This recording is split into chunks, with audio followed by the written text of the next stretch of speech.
In most places in the United States, you're never more than just a few minutes away from a Starbucks.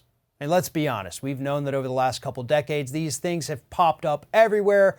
Most people love Starbucks. You get in, you get your coffee, you get out, or you hang out, you meet friends there. It's great, right? Well, according to a new class action lawsuit, Starbucks, in the midst of all of our caffeine addiction, has actually been shorting us on the products that they're selling, making us think we're getting more when in fact we're getting less. Joining me to talk about this is Scott Hardy with Top Class Actions. And Scott, Starbucks has their special names for their small, medium, and large. And when you order the large, you expect, obviously, I'm getting more of what I've just ordered, but a lawsuit happening right now says you're really not. They're giving you filler, essentially, aren't they? That's right. You're going there for your caffeine kick. You're getting your venti. You're saying, hey, I want this large, venti, yummy drink that I'm so addicted to. I want that extra shot of caffeine. But it turns out that a lot of these drinks that you're getting, the venti has the same amount of caffeine as the grande. So according to this class action, you're paying for more, but all you're getting is some extra cream. And frankly, I was surprised when I went through the drink list because I seem to recall when I would go into Starbucks, I've said to them, hey, if I get the venti, I get more espresso, right? And they've said, yes, we will give you 3 shots instead of 2 that are in the grande. But according to this class action, my beloved white chocolate mocha is in the list, and I'm getting the same amount of caffeine in my venti as I'm getting in my grande. And frankly, I would rather just have the grande because I don't want the calories. If I knew I was going to be getting the same amount of caffeine in the venti as I would with the grande, I wouldn't pay for the venti, and I would be patting myself on the back for counting a little less calories. But the number of drinks that this includes is, most of their most popular drinks. The cappuccino, caramel cloud macchiato, cafe latte, cinnamon dolce latte, cocoa cloud macchiato, vanilla bean, coconut milk latte, and of course, my favorite, the white chocolate mocha. And what's interesting here too is obviously you have people who go in, they just want the bigger size because they really like the drink, they just want more of it. Then you have people like me.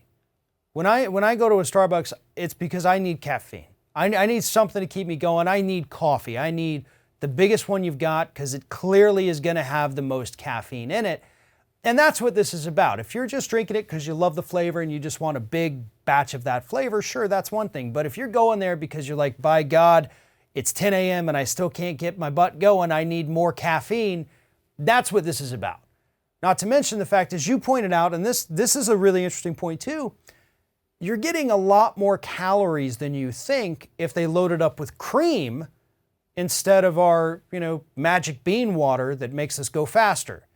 There's a lot more calories in heavy cream or half and half, whatever it is, than there is in just hot water poured through these coffee beans. Exactly. The plaintiff who filed this class action was going in and getting her much beloved pumpkin spice latte. And she was getting that venti pumpkin spice latte for that extra kick. And lo and behold, she finds out that the caffeine in the venti pumpkin spice latte is the exact same as the grande pumpkin spice latte. So she was heartbroken, and I'm sure that women and men around the country are also heartbroken finding out that their beloved pumpkin spice latte venti might not actually be giving them that extra kick that they were paying for. And I think, obviously this one's, pretty cut and dry. Starbucks is a huge corporation. They've got tons of money. So probably, and this is just shot in the dark here, probably what we're looking at is 1, maybe a change in policy, or 2, maybe a disclaimer, but most likely out of all of this is option number 3, probably going to get some coupons and things like that out there for people, right? Right. I'm hoping that they take care of their Starbucks Rewards members. They should be able to find out who is buying these ventis. And if you're a Starbucks Reward member, they will likely, if this settles, and it might not, they're going to keep fighting it for now. But if this settles, they should proactively reach out to everybody and say, hey, we may not have been clear on this. This is what it is. Go in, get a free coffee on us. We're sorry. people love their Starbucks. You know, that's the thing is no one's saying shut down Starbucks. People are just saying, hey, be honest about how much caffeine is in there and take care of their customers, take care of those people that love you so much. Right. And as you said, you know, I mean, they do have the rewards program. My wife orders Starbucks every morning, and she does it through the app on her phone. So it's there's a paper trail there.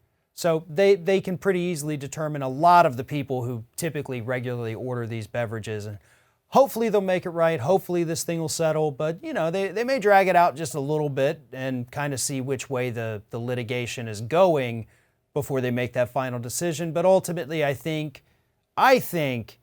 Starbucks probably end up doing the right thing here. So for more information about this issue, please follow the link in the description of this video and head on over to Top Class Actions. And while you're there, make sure you sign up for their weekly newsletter. Scott Hardy with Top Class Actions. Thank you very much for talking with us. You're welcome. Thanks for your time, Farron.